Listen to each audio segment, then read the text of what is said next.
میں آپ کو ایک ورد بتاتا ہوں، یہ اگر آپ سنبھال لیں گے نا اور صرف 3 دن آپ آزمائیں، اللہ نے چاہا تو آپ مایوس نہیں ہوں گے۔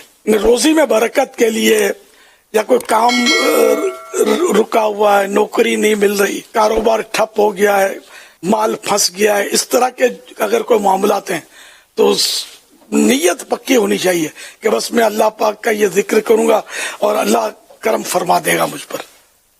یہ آپ کو ورد کرنا ہے 5 نمازوں میں، ہر نماز کے بعد لا الہ الا اللہ الملک الحق المبین 100 مرتبہ، 5 نمازوں کے بعد 100 مرتبہ پڑھنا ہے لا الہ الا اللہ الملک الحق المبین۔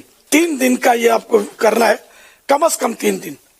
انشاءاللہ آپ دیکھیں کتنی برکتیں ملتی ہیں، اللہ کرے گا تو اب اس کے فائدے دیکھ لیں گے۔ تو ایسے عمل کریں نا، اللہ اور رسول کا نام لے کے، اس میں کوئی لوس بھی تو نہیں ہے نا۔ اگر بالفرض کام نہیں بھی ہو رہا تو آپ نے اللہ کا ذکر تو کیا نا، اللہ کی رضا کے لیے کریں، اللہ پر بھروسہ کر کے کریں، تو انشاءاللہ آگے کرم کے دروازے ضرور کھلیں گے۔